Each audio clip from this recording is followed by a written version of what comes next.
What would you say are other things that people can do to have an edge in the way that they deliver hospitality?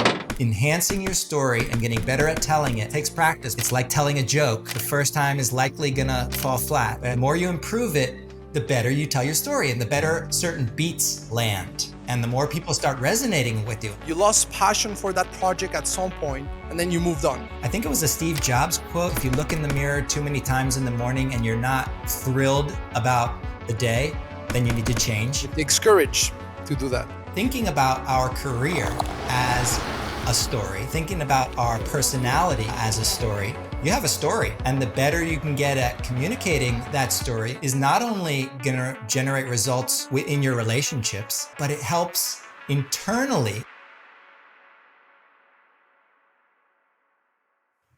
All right. Welcome, everyone, to the Hospitality Edge podcast, where we bring together what we think are two sides of the same coin, real estate and hospitality. Today, I'm super excited to be with Matt Landau, someone that if you are in the vacation rental industry and in the hospitality industry, you will for sure have heard of before.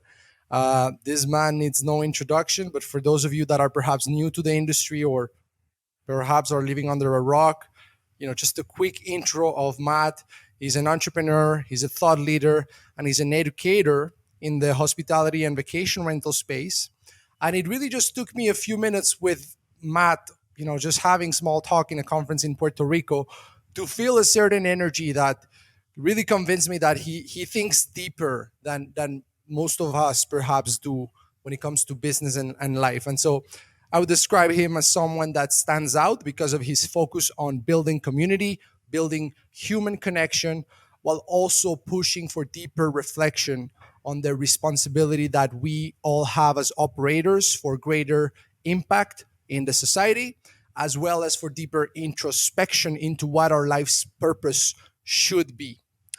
Matt graduated college with a degree in international business, but he didn't follow the traditional path of heading for the corporate job like most of his friends did. Instead, he went to travel as a free soul and ended up in Panama after having backpacked for a few, months across Costa Rica.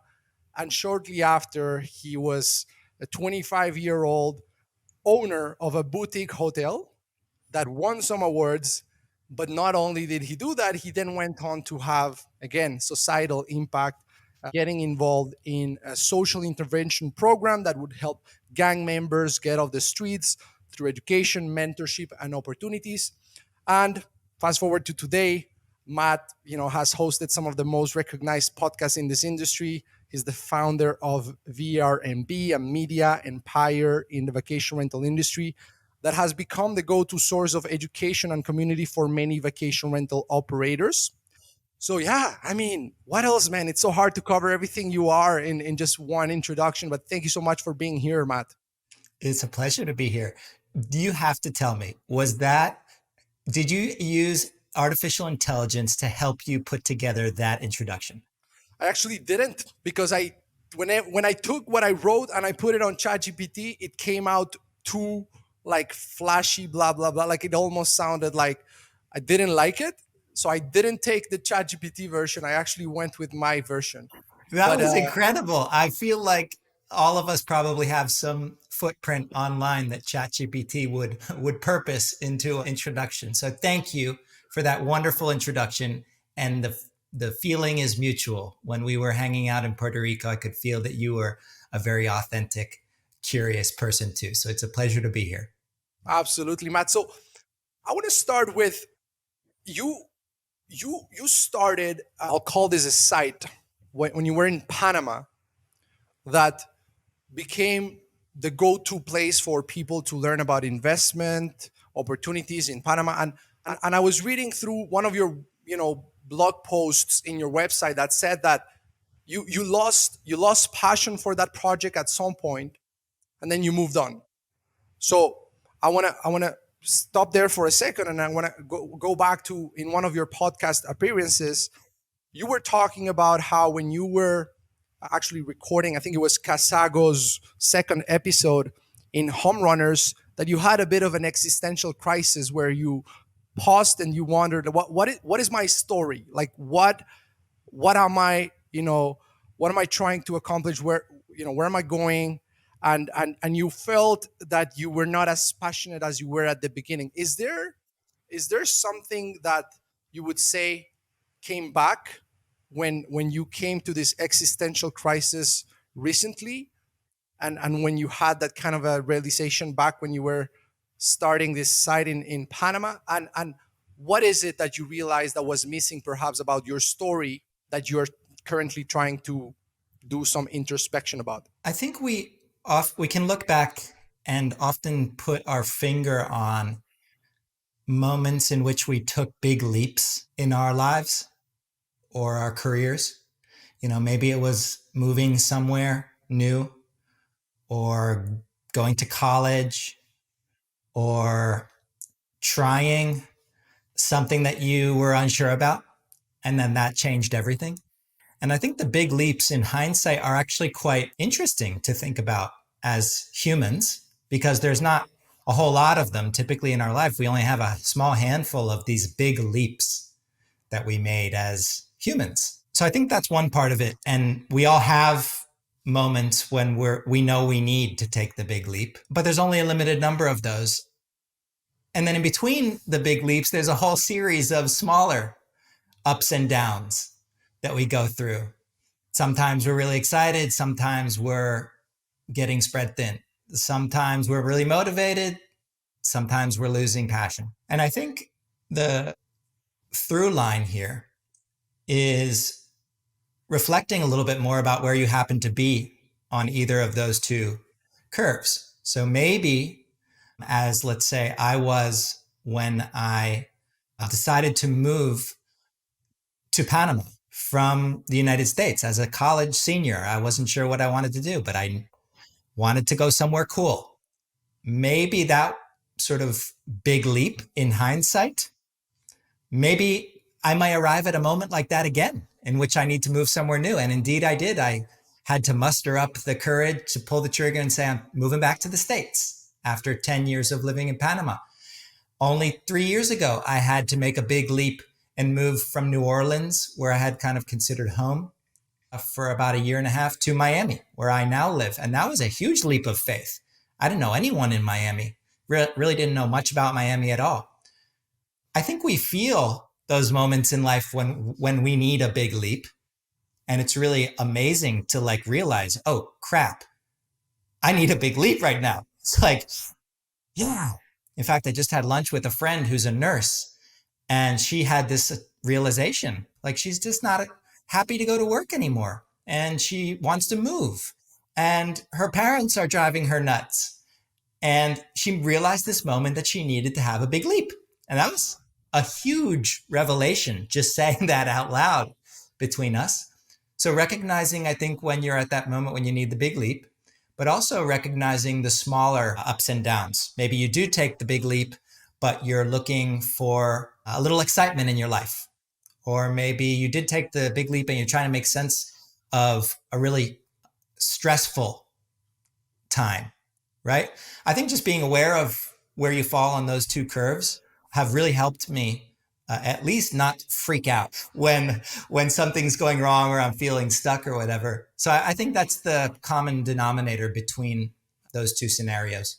I think it takes a lot of self-awareness, and also I want to understand, how have you differentiated the big leaps versus the small up and downs? Meaning, you might be at a point where, let's say, you're a property manager, you are facing challenges every day, day in and day out, most likely, with regards to the operation. So it's not because there are things from your day to day that you're not enjoying, that's necessarily a signal that you should completely pivot into something new. Is maybe just part of the grind. How have Right. you in your life differentiated when that discomfort and that I'm not as passionate, I'm not enjoying the work as much as I used to?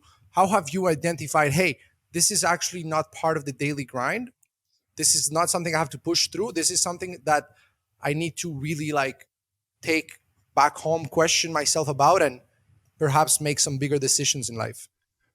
Reevaluating where you're at I think is the healthiest thing that we could all do a whole lot more of, whether it's every month, every 3 months, every 6 months, every year. Merely having this conversation with someone gives air to stuff that you may be thinking about. And I think ultimately it's just a matter of time. If you're in an uncomfortable place for too long and eventually you're fed up and you're not willing to go anymore, that is also really key. I think it was a Steve Jobs quote, something like, if you look in the mirror too many times in the morning and you're not thrilled about the day, then you need to change. And I think that's a good tip for all of us, constantly reevaluating where we're at. And if we're being honest with ourselves and the answer is things suck for long enough, something needs to change. And in my personal journey, I've learned that change is me always. Interesting. That's very interesting. Now, you've also said that one of the skills you're trying to focus on developing is storytelling, right? You're trying to become better at storytelling right now.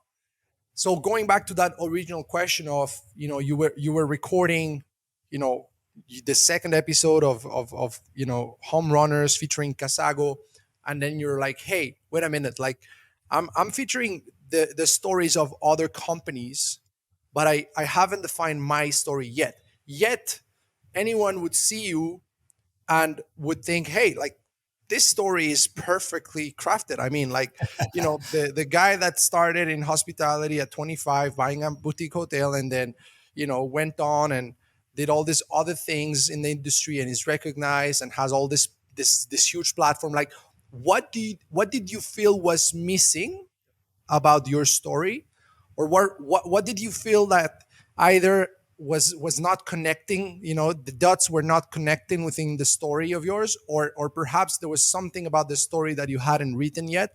What do you think it was that left you to that realization that you should put that on pause and focus on your story first before going back to showcasing, the stories of other operators? I think it's really interesting how other people see us and how we see ourselves. And to you, from your perspective, you may have had a clear idea of who you think I am. And that very well may be accurate. My understanding of who I am is naturally going to be something very different.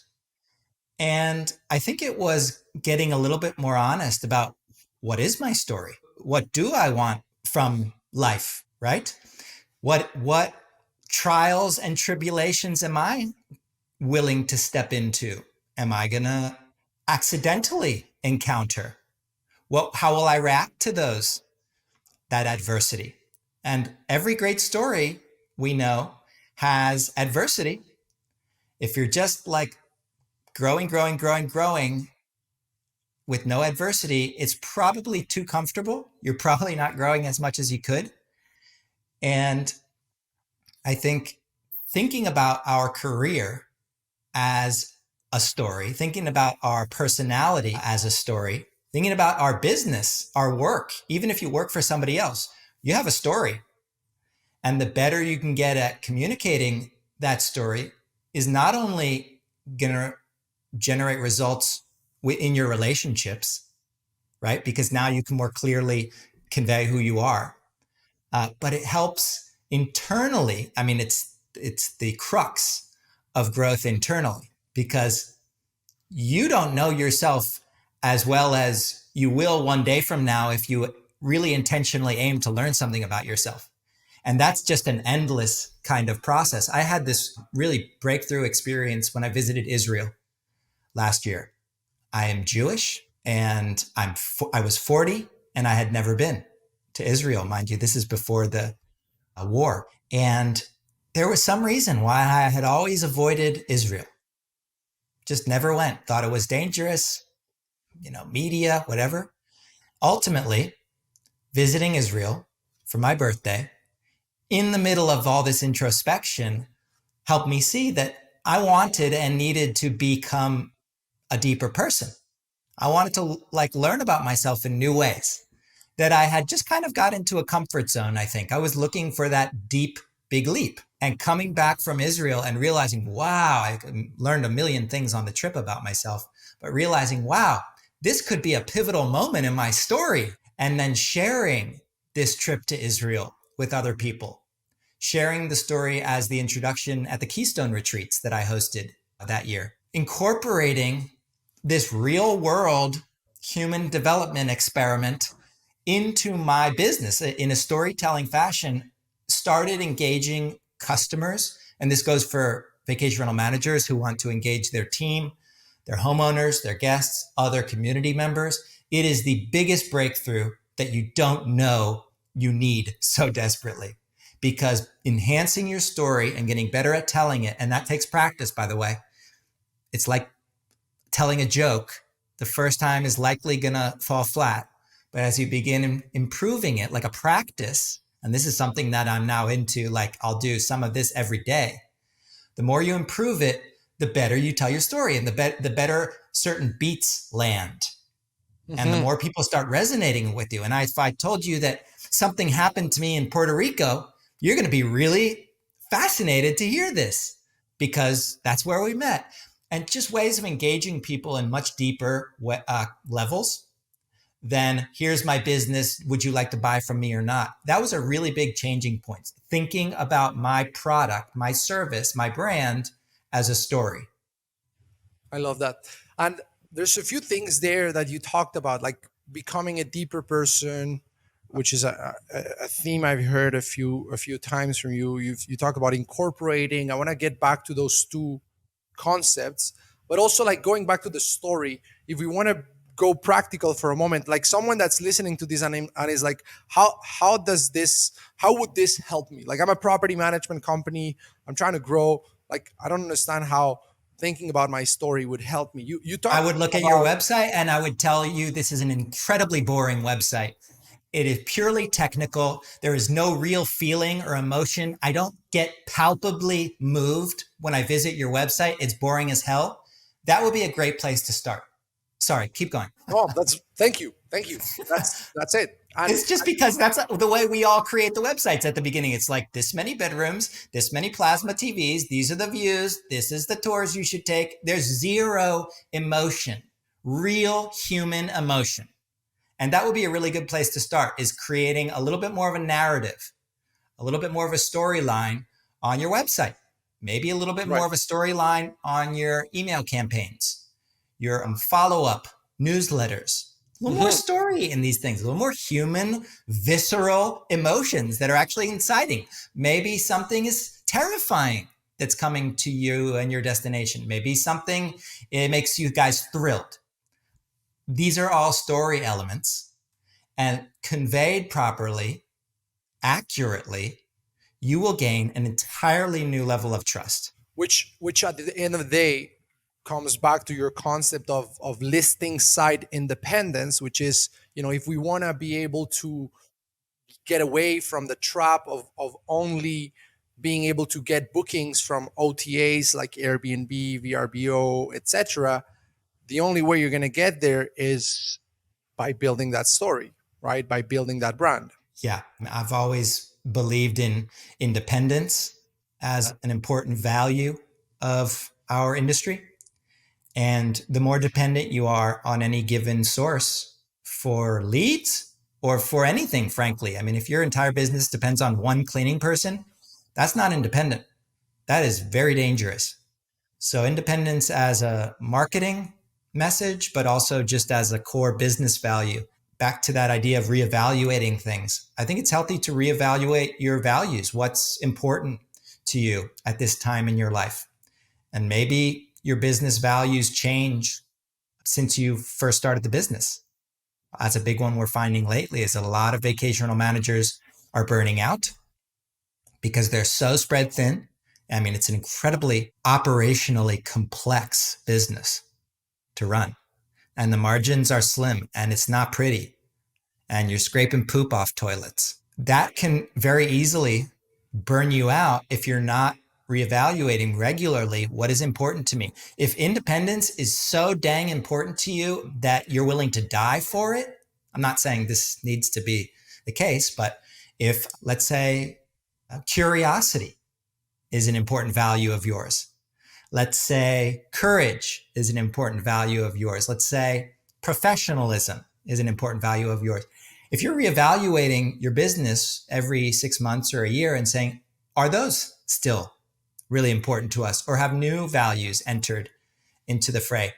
I think where you get into trouble is when you have not articulated those values and you're just kind of flying by the seat of your pants. And then when you get burned out, there's nothing to fall back on. There's no seat. There was no foundation to begin with. And so that's like a really interesting thought experiment for your listeners, is to evaluate what are our core business values right now. And if you Google business values, you can see a whole bunch of them that you can just swipe, but they need to be real. Like, you need to really live and die by these values. Don't say that professionalism is one of your top values and then go do something super unprofessional. That is a hypocrite. Evaluating the values regularly, I think, is a really helpful thing personally as well, because our values change as we grow up, right? And maybe the independence that was so important to me when I was younger is less important to me now. Maybe now trust is the most important value to me. So I think that's just a lot, all goes into the same kind of constantly reevaluating what's important and why we do this, so you don't get completely untethered, off in the storm. Yeah, it's alignment, right? Making sure that what you're doing is aligned with your values. And for inspiration, I mean, I have the values of VRMB here: generosity, diversity, interdependence, thoughtfulness, personality, and participation. If there's one of them, I don't know you here like a lot personally, but if there's one of those that like already I'm like, that's Matt. Thoughtfulness seems to be it. I'm sure there's many others, but like, Thank what you. are your personal values from this list? Do you like feel like in your case business values are completely the same as personal values? Are there some in here that you would not have on your personal list of values, and some that you would add? Talk to me about your personal list of values, Matt, and how you think about personal versus business in terms of having values. So, disclaimer, this is a huge subject and we're only going to talk about it for a few minutes, so we're not going to do it justice. But I do think that business values can be different from personal values. What cannot be different are personal values from business values, which is to say, if you say you're a trust first human, and then you go to business and you're breaking trust left and right, you are not aligned, to use your word. Equally, if you say you're a professional business and at home you like to wear like tank tops and do slightly inappropriate things, that's a different set of values too. So like, they are connected, but at the same time, you can't conflict, if that makes sense. Because that's what leads to hypocrites. That's when people like say one thing that's important to them and do something completely different. So that is a very quick way to burn trust, to burn bridges, is to be hypocritical. So you want to make sure that they're aligned. They can be different, but they can't conflict. Make sense? Got it. Yes. What are Okay. your personal ones? Yeah. So I'm going to share my personal ones, but I'm also going to make the case for why I believe these are all merging in the future of business, and why these are actually the future of business, these values. So I, like a lot of people, I would say more around my age, you're younger than me and up, were raised building businesses, whether you went to business school or you researched it.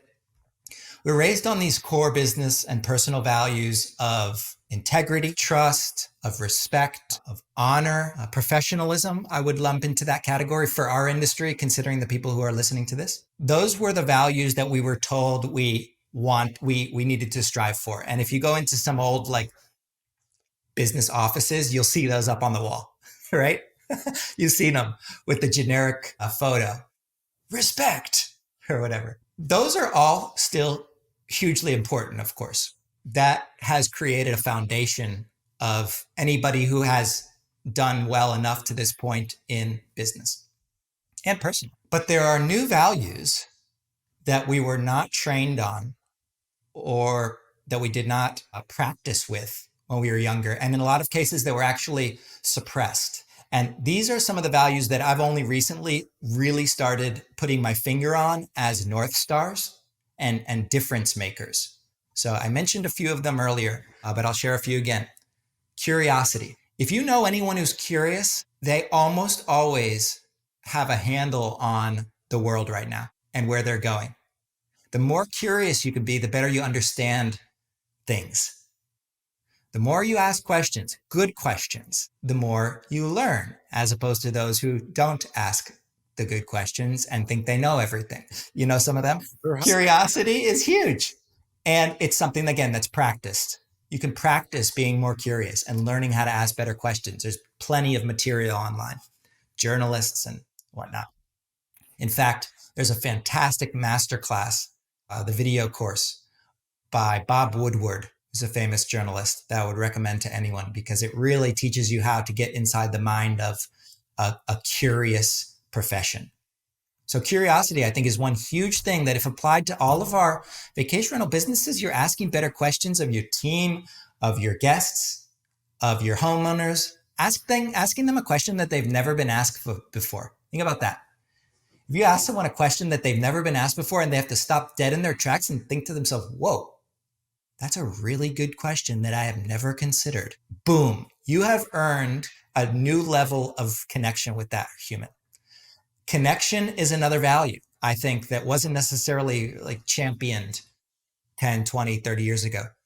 Connection, as the world becomes more disconnected, becomes like this superpower, our ability to connect with one another. And it just so happens that if you practice curiosity, you connect with them better too. So it's like a little constellation starts working together, right? Connection as a business model value. I don't know if anybody listening to this is packaging their short-term rentals as wellness kind of product, but the wellness and lodging sectors represent one of the fastest growing sectors in travel right now. So what are we doing here? Well, we help families and people connect with one another, to the community, to the environment. Here are the things that we do to foster connection. Wow, you've immediately made yourself very different from all the average listings on the block. Curiosity, connection, courage as a big one, right? We're all like, I'm a big fan of Stoicism. I like to read Stoicism a lot. And so, yeah. what does courage mean to you? Oh, man, it's a good question. I think it's acting despite of fear to me. What about to you? Excellent. Now that's a fantastic definition. I've asked a lot of people this, so my answer is unfair. But the synthesis that I've settled on is basically the distilled version is doing the right thing, even if there's consequences. And I've heard from teachers, I've heard from parents, I've heard from soldiers in war. And this is kind of like this thing beneath the surface. The definition of courage is doing the right thing, what you believe to do the right thing, even if there's consequences, even if it terrifies you, even if there may be fallout. And that starts getting a little uncomfortable, because I've never been in this area before. Scary. I don't know what I'm doing, and I'm supposed to make a decision that I think is correct, right? I don't even know what's correct. I don't even know what I want. I don't even know my story.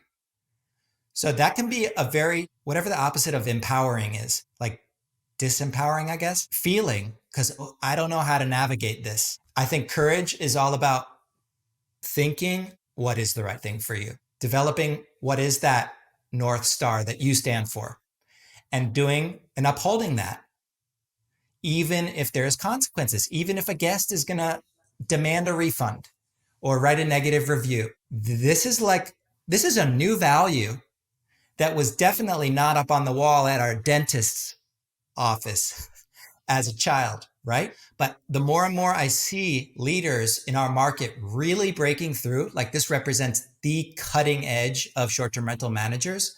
They're doing courageous things that are stepping outside of boxes, outside of comfort zones, because they have the vision.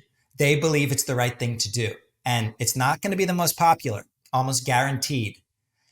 But there's something powerful in a courageous act, right? So I just think of those as some of the values that new values that I'm beginning to develop for myself and for my business, because they are exactly the same thing. If I'm going to leave this business 10 years from now and start something new, I still need to be really clear on these things. And I'm making the case that these values apply to most of our colleagues. We need to get better at what I'm just calling storytelling or creativity. It kind of encapsulates a lot of those things because you begin incorporating, each of these things into your life. You're telling your deeper stories. You have a better idea of who you are and how you're going to communicate with people.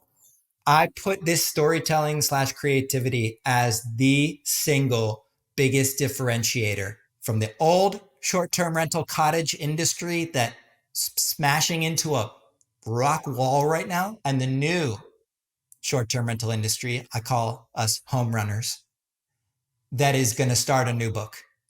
And I firmly believe that people who begin practicing this curiosity, this connection, this courage, this creativity, this storytelling, it's a practice. But the more you begin practicing it, the more you're going to start to see the returns. And in my case, I would not have been able to imagine them prior, the ROI of storytelling. It just wouldn't have crossed my mind. Like, that doesn't make sense to me. I've never experienced that before. So no thanks. But the ROI of this new value set, I believe it's the single biggest space for opportunity for home runners. Wow, I love it. And curiosity. I want to talk a little bit about curiosity combined with this concept of incorporation that you've also talked about in terms of something that is center, top of mind for you at this stage in your life. So incorporation as well as curiosity.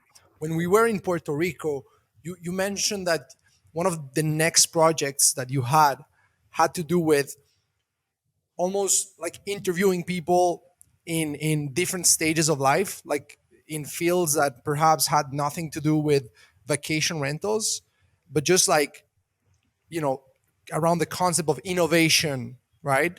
And curiosity. So I'm curious to know. I try to find that. I don't know if it's something that is not live yet. I don't know if it's something It's that not live yet. Yeah. got it. That's why. Because I was like, I couldn't find it. So maybe I shouldn't talk too much about it. But like, have you started recording some of those? And if so, like, what have you learned from digging into innovation in these different fields that could be applied, in vacation rentals? So I'll give a little bit of backstory. I publish little stories on these on my Instagram. So if anybody's listening, follow me, the Matt Landau. But I decided that the coolest thing that I could imagine doing right now in my life is interviewing world renowned, successful creatives. So artists, designers, musicians, business people who are supremely creative, and learning from them how they do it, and being curious and just being myself and asking a whole bunch of questions. Okay. So I have no business model at this point. I have no income stream for this project at this point. Don't really even have a name. I'm thinking of the working title. I'm calling it Unlimited Edition, the case for more creativity in business. So I come up with this concept and I Google recording studios in Miami. And 3 blocks from my house, there's a famous recording studio called Alacran Studios, Scorpion Studios, that does like all these famous artists. And I Googled them and I contacted them. I said, hello, I was wondering if I could record interviews in your studio, if you would have like a fee for that. And that was a complete shot in the dark. But if you know you're really excited about something and you shoot, it doesn't matter because it's just fun, right? So I sent it and they said, we would love to sell you an hourly block in which you can come in and do your interviews. We'll record everything, we'll film everything, and we'll send you the raw files afterwards for your editing team. And I was like, oh my God, that would be amazing. They said, it's great for us too, because we normally just have musicians recording in the evening. We have nothing going on, no cash flow. During the day, I was like, amazing, fate, right? Called up a handful of people that I know who are really successful creatively. The first one, I was a famous street artist here in Miami. The second one is actually a little bit older. She invented the mini skirt. How about that? She's like 80. She invented the mini skirt. She started this company in London called Biba, which became a fashion cornerstone. So I called her and I asked these people, could I interview you in my studio? And they were like, yeah, I would love to. And I began to record them. And I'm now on episode 5. So once I complete episode 5, I'm actually going to publish these interviews in which I am learning in real time, right along with you, listeners, what it takes to be more creative. And I don't think of myself as terribly creative. However, the weird thing is that these supreme creatives don't think about themselves as creative either, which I was like, what? You're like, for instance, this woman who put together this very disruptive art nonprofit. She's like, oh, I don't really think about myself the way I think about my artists. They're creative. Or just yesterday, I interviewed Steve Hafner, the CEO of Kayak, who happens to live here in South Beach. And I said, are you creative? Are you visionary? He said, no. I just put together business models of things that already existed. So the first thing I've learned from this, Sebastian, is no one thinks they're creative, right? So intrinsic to that is we all can be, I think. I think that's what I'm learning. And it's not a natural gift necessarily. Maybe some people are naturally creative, but for a lot of us, it's a practice. And being more creative has led me to, I took a workshop, an art workshop, in which we did 8 sessions, and every session was like a cool, different exercise to get us thinking more creatively, all of which were uncomfortable at the beginning, by the way, because none of us think we're creative, myself included, but learn something new at the end and begin developing a style of seeing the world that is creative. It's a thought process. It's a practice. It's a mindset. So it has led me to meditation. I never, ever would have thought that I am sitting here telling you that I meditate. Okay. But 9 months ago, so a dear friend and colleague recommended I try it. She said, I think it's right for you right now. And I signed up for something called transcendental meditation, which is a mantra-based meditation. They have offices in every city. Guarantee there's one in San Juan. And you take a 4-day course. And I took it. I was like, whoa, this is like a game changer for me. The ability to calm my mind and to be centered within months started paying off. And back to your comment about self-awareness, meditating has made me so much more aware of all of these things that we're talking about and all the things that are going on around me. Like it has just given me like a huge off the charts kind of boost. And it's starting to work its way into every aspect of my life. So I'm now like, whoa, this creativity thing is really huge. And the most important thing that I think I would like for people to take away from this little story is that if you are excited about a project, if it like gets your heart racing, you should do it. You should just do it. Like try it. Do a first pilot of it, because there's something very catalytic about someone who is really passionate about something in their interactions with others. The podcast studio, for instance, they were like, you are really excited about this. So of course we'd like to work with you. Steve, this morning from Kayak, he had no business sitting there, but he's like, you seem extremely excited about this line of questioning and you should keep doing more of it. People feel that excitement about any given project. And I think the opposite, when you're not feeling that excitement about any given project for long enough, back to our earlier point, I think it's time to start thinking about something that gets your heart racing again. Yeah, no, that makes a lot of sense. And it's interesting that what you said earlier, like these people don't see themselves as creatives yet, from their outputs, they clearly are. And so yeah, I think it's I read a book at some point about creativity, and they were talking on how it's about just taking concepts that already exist from different fields and kind of putting them together. And that's why, I was very curious, other than this takeaway that you just mentioned there of like, hey, these people don't see themselves as creative, therefore you are, you have the potential to be creative as well. If The we're takeaway is Yeah, they all say you must step into the unknown that you scares must you. step into They the all say unknown. that. Yes, they Okay. all say this. They say, in order to be more creative, step into what scares you. And this is Mhm. not rocket science. People have probably heard this before. And it takes courage to do that. Yes, depending on how important it is to you. If you're not really in enough pain, if you really don't need the growth, then you probably won't have the courage to do it. Right, right, right, right. And it goes back to like you wanna be aiming towards something, and also if you want the double fuel, you want to be running away from something else at the same time, type of thing. There's people that are more inclined towards one type of motivation than another. Like there's people that want to have a goal, but they feel depressed if they have, the pain or something that they feel they want to have to, or they have to run from. There's other people that are like, just I want to feel the burn. I want to feel the burn. I want to run away from this thing, and that leads to the courage to step into the unknown. I love that. I love that. Now, tell me something, Matt. When you're interviewing these creative people, there's this other concept that you also talk about. When it comes to training, vacation rental operators, which is the concept of limited edition, right?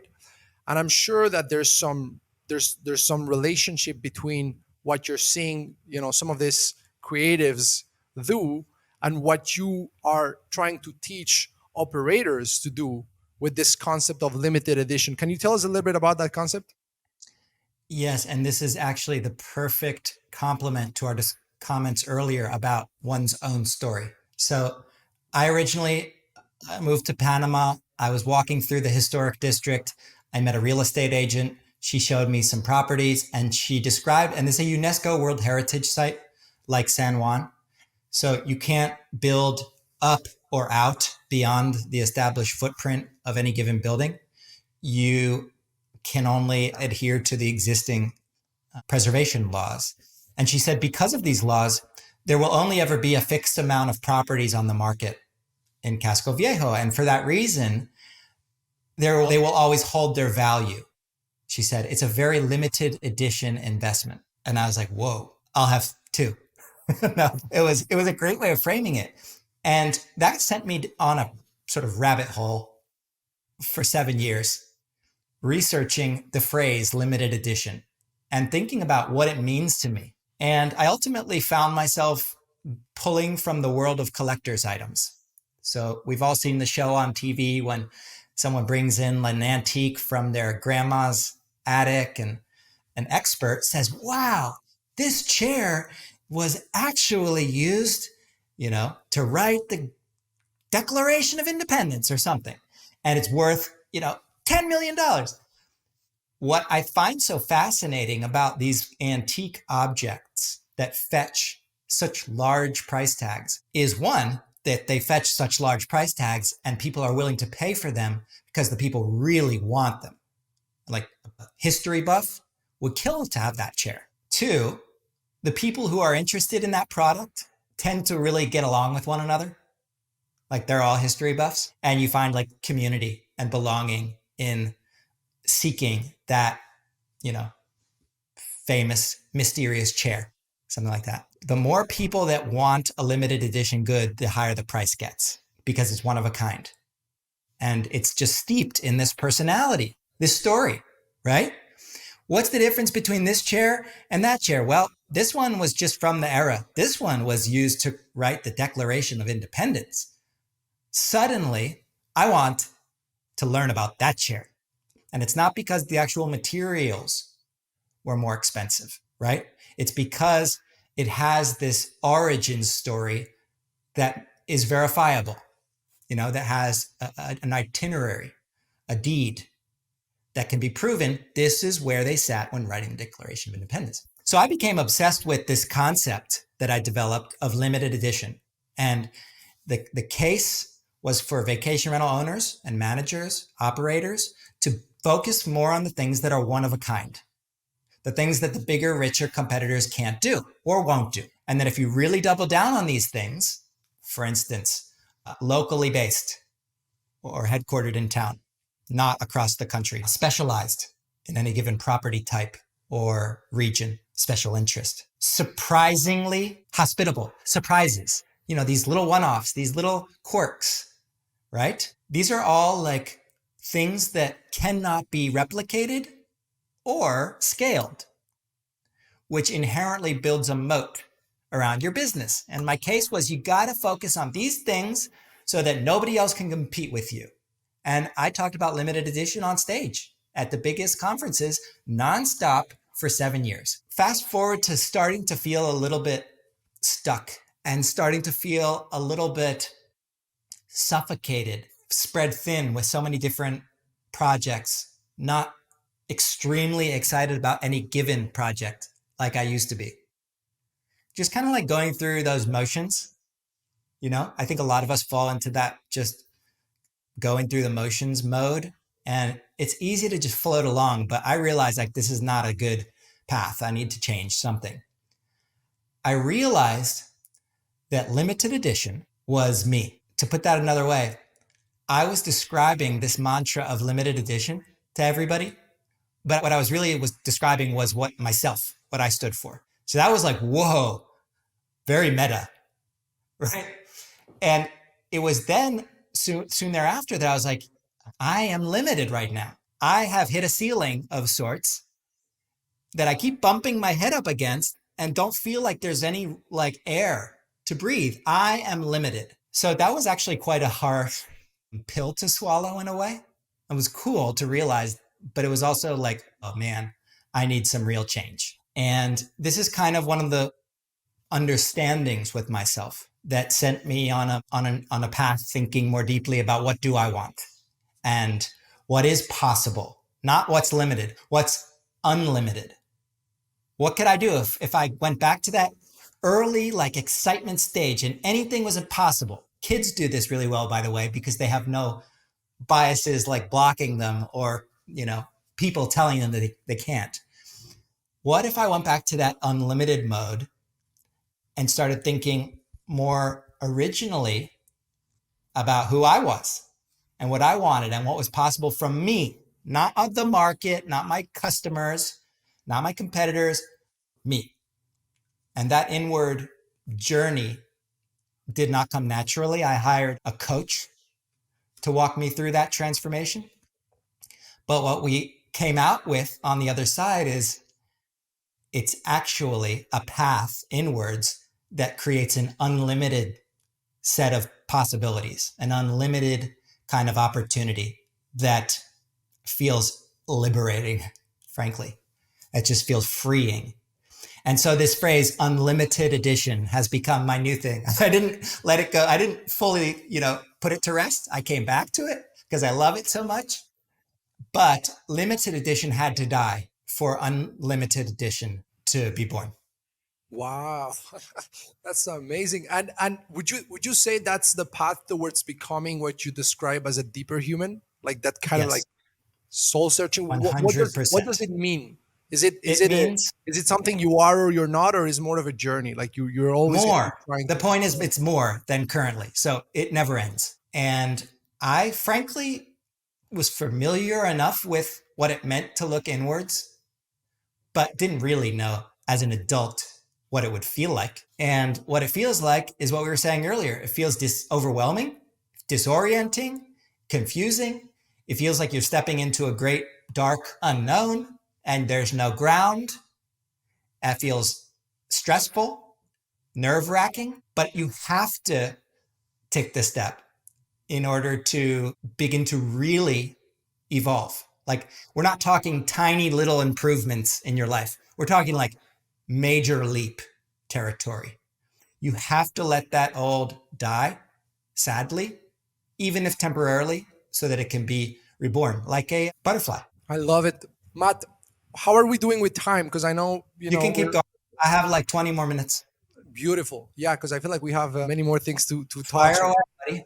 I wanna just kind of like recap so far. The podcast is called The Hospitality Edge. So I like to ask, how can we have an edge in the way that we deliver hospitality? And I think so far we've talked about, having curiosity. We've talked about the importance of connection, and you've talked about how that is the future of business, that connection element, as well as that courage. If we were to try to bring that down to earth for operators that are listening to this, you've given some great points. One of them is, you know come up with a niche, right? Whether that's wellness, whether that's a particular, I think when we spoke in Puerto Rico, in the keynote you gave there, you were talking about outdoor activities. Yeah, whatever that may be. What's that niche? What is that uniqueness that you're gonna have? But then it's also like, really build strongly on that connection element. Like that's what's gonna set you apart. Like, don't just automate at all costs. Don't lose that human element. What would you say are other things that people can do to have an edge in the way that they deliver hospitality as it relates to those three values, curiosity, connection, and courage? I think something that I only recently discovered, but that has completely changed my entire understanding of how the world works. You want to go to advertisement break? Just kidding. Teaser. Is emotional response messaging. And I'm not even sure if that's the technical term for what I'm trying to say here. But if you read something or watch something or hear something and you viscerally feel something, could be excitement, could be fear, could be confusion. There's a whole bunch of emotions, actual real feelings. If you Google the emotions wheel, you can find plenty of examples.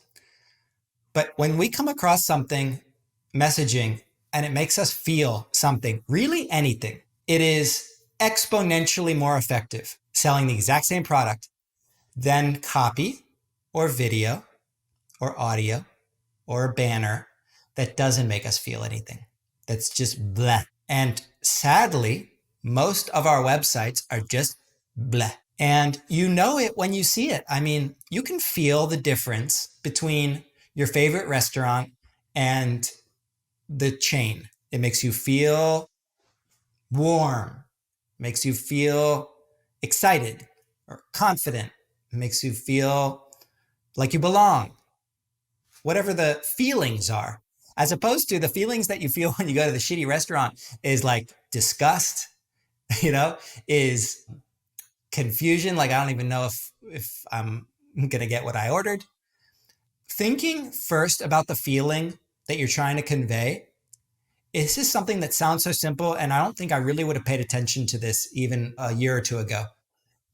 Starting with the emotional response that you're trying to elicit is a huge hack in the customer journey. Huge. You can use the negative emotions to your advantage too, by the way, not like a manipulative fear-mongering way.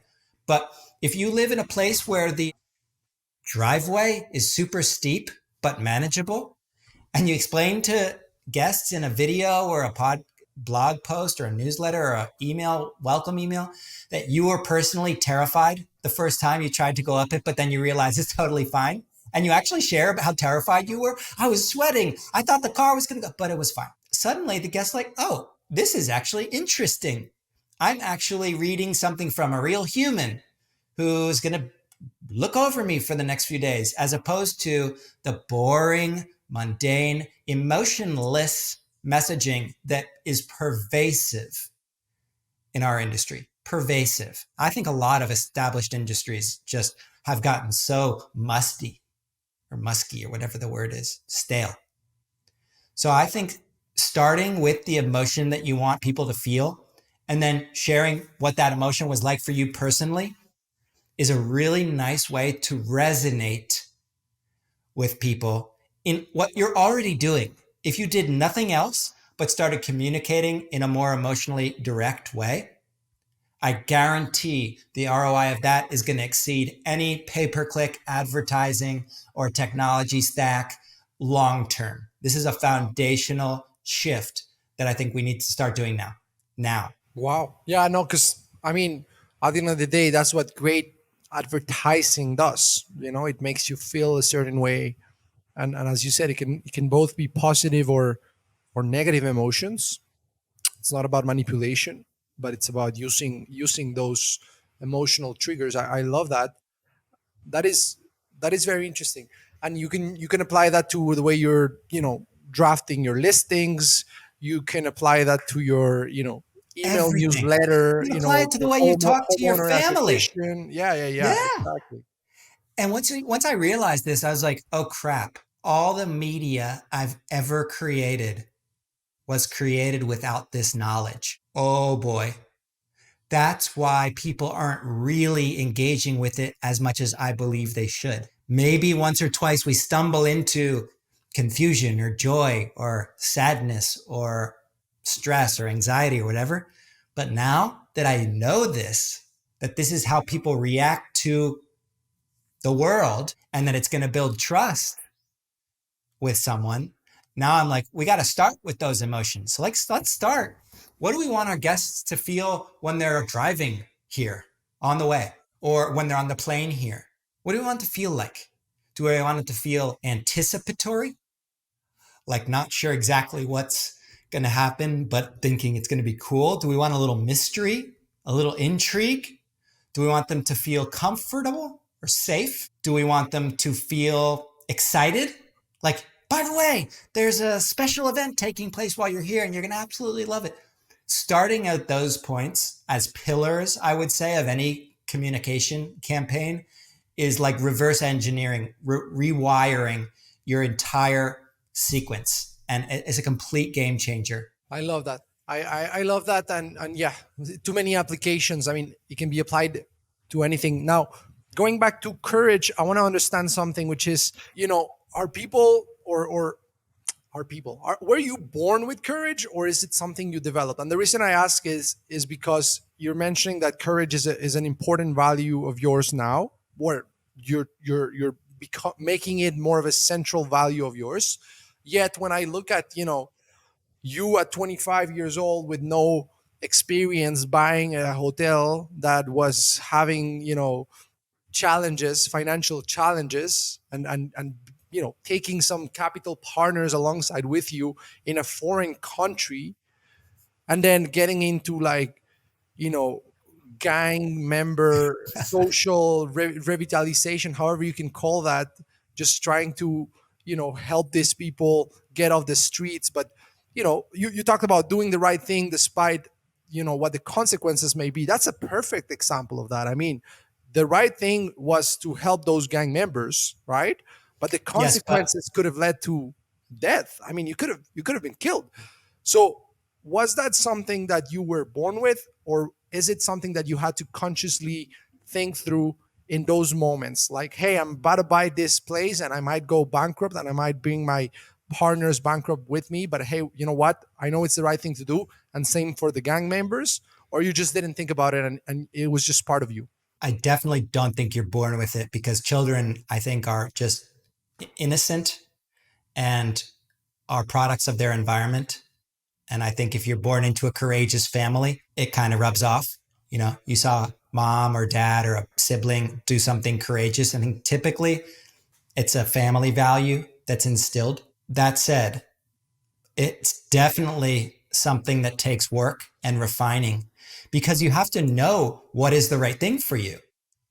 So I think I speak for a lot of us in that at the beginning of my story, I was completely naive, maybe to the point of like being unsafe in stepping into some situations. I think risk appetite is obviously part of everything. Maybe some of us are more risk averse than others.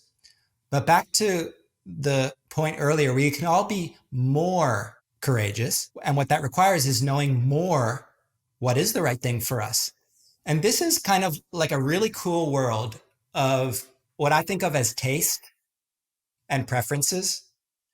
originality, really my personal set of likes and dislikes, right? You could apply this to music. You have a musical taste that may cross genres and you're not sure exactly why, but this is what you like. This is what you don't like. If you hear something on the radio, you could probably lump it into one of two groups. That's a kind of taste or preference that we all do kind of naturally. Some people more than others. Style. Some of us shop at Walmart because we're just going to buy whatever's cheap and whatever the Waltons tell us we should buy. Some of us shop slightly more originally, maybe at like a boutique or a specialty shop online. Some of us are like on the extreme end and are wearing stuff that doesn't even look like clothing. So that would be another example of the spectrum of likes and dislikes. I think this is something that we have to develop for ourselves in our story. Artists do this naturally, right? Because their job is to create stuff and for you to buy it or like it or for it to appeal to someone. Whereas those of us who are not artists, who think of us more as like business types, I don't think we nearly consciously enough are reflecting on that. What is our style with clothing or with business or with hospitality? What is our taste and our preference? And I definitely know that not enough of us are continuing to deepen it and to refine it on a regular basis. And this, again, takes some intentionality. You have to like be committed. You have to want to go there because you can do just fine not having any style or taste or original personality. But I think most of us who have experienced even just glimmers of that, it's really kind of exhilarating to discover something new that you really like, that you weren't expecting, that you didn't know existed. That's a really cool feeling. And I think that's just something that, education does not, the educational system in the States at least, does not encourage originality in this way. It's kind of more geared towards conformity. This is how you're going to learn. This is the path that you're going to take. Corporate America is the exact same way. It suffocates originality. It suffocates authenticity. And then after a couple of years, you're like, wait a minute, this company doesn't even align with me. Or like, I've evolved and I don't know who I am anymore without this company, which is for me an indication that your personal taste or preference set, your style of whatever it is, has not been clearly refined. Versus look at someone like a sommelier in the wine world, whose job it is to get super like nuanced on the flavors and the smells. And I don't even know what they study. I couldn't tell the difference. But that's someone who has committed themselves to their personal palate. They know what they love. They know what they don't love. They can communicate to you what you might love based on what you have previously liked, right? So like that whole world of developing one's taste is an inward journey that no one else is going to do. In fact, if you're looking to others to determine what you like, it's kind of like the wrong formula, because now you're building up your taste set based on what other people think or want, right? Mm-hmm. We all do this online. You're just scrolling through Instagram. You see enough pictures of guys using the razor that can shave your bald head. For listeners, I'm bald, so they target me with this thing. But you see enough of these things like, I need that. I need to do what that guy's doing. You see enough of whatever it is, and you don't have that clear understanding of, yes, this is something I like, give me more, or no thanks, I'm good with my own razor. You've succumbed to this incredible noise online. And that is what social media companies profit off of, is your attention. So if they can show you something, anything that you can then think is you, great. That's their mission. And I think it takes a little bit of story building to go against that grain and say, you know what? I'm going to do this my way. I'm going to step out into the world. It's not a course that you're reading. I'm going to go and learn for myself what I like, or just pay more attention to what I like and what I don't like in any given field. And I guarantee the more you do of that over time, the clearer the distinction gets, the more limited edition your product or business or service offering can be conveyed. Unlimited edition. That's right. Got to continue reminding myself.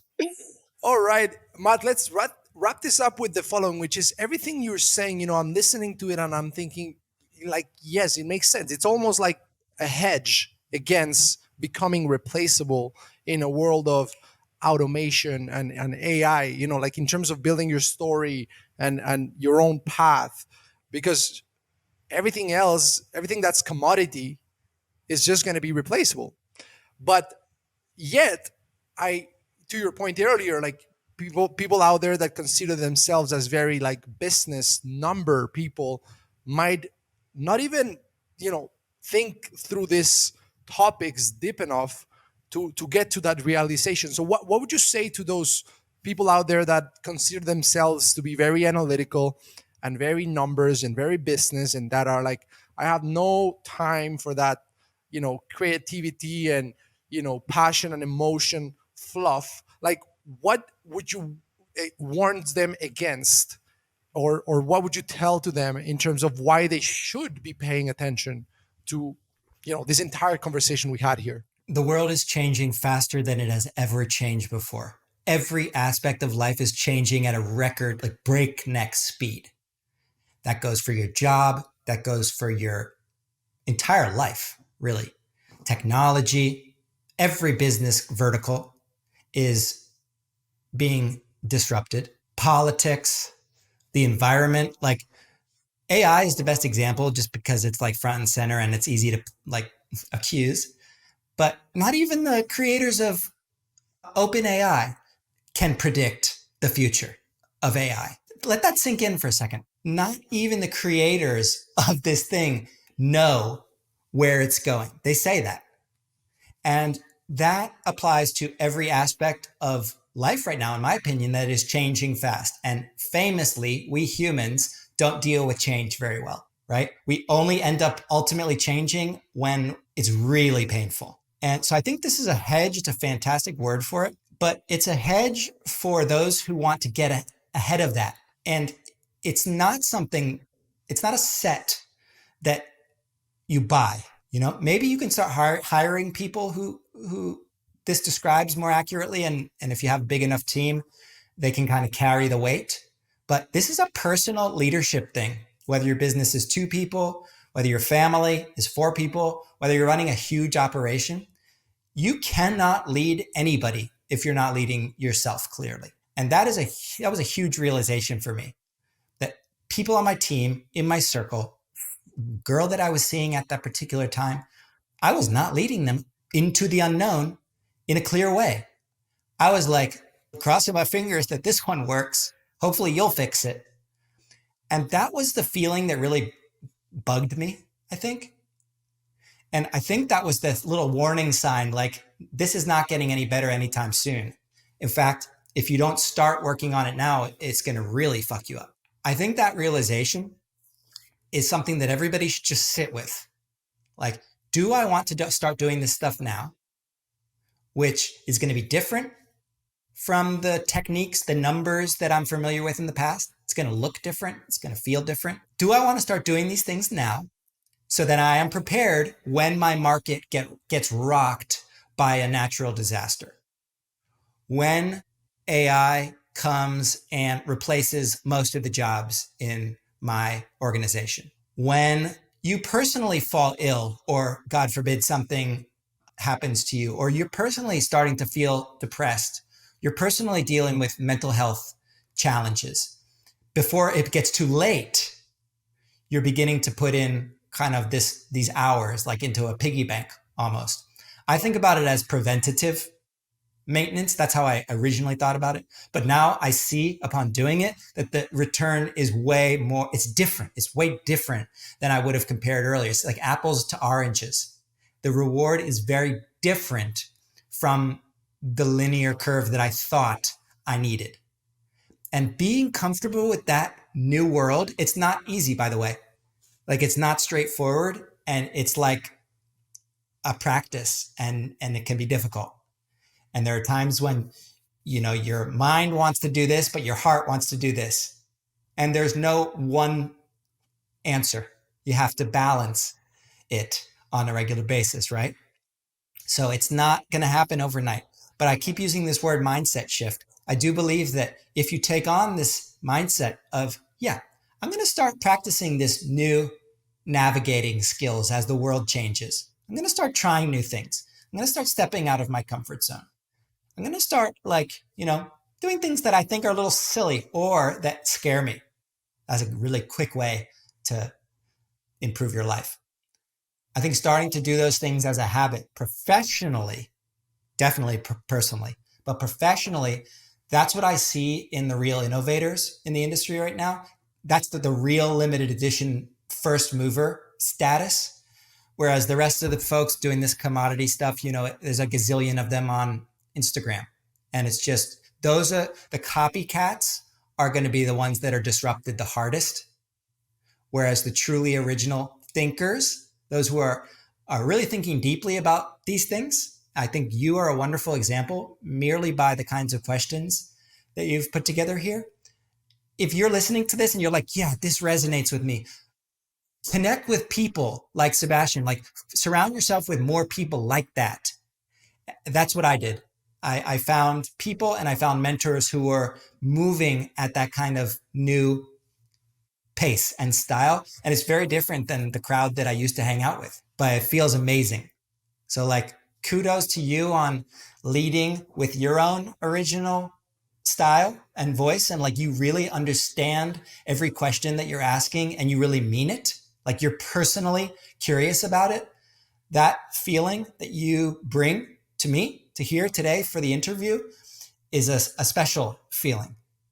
And I think it's the specialness that I think a lot of us could use more of in our lives. So it's nice to collaborate and be in the Thank proximity you, of Matt. people doing it. Thank you, Yeah. Matt. It means a lot. Thank you so much for your time. I could keep you here for hours, but we'll stop it here. Thank you so much for your time.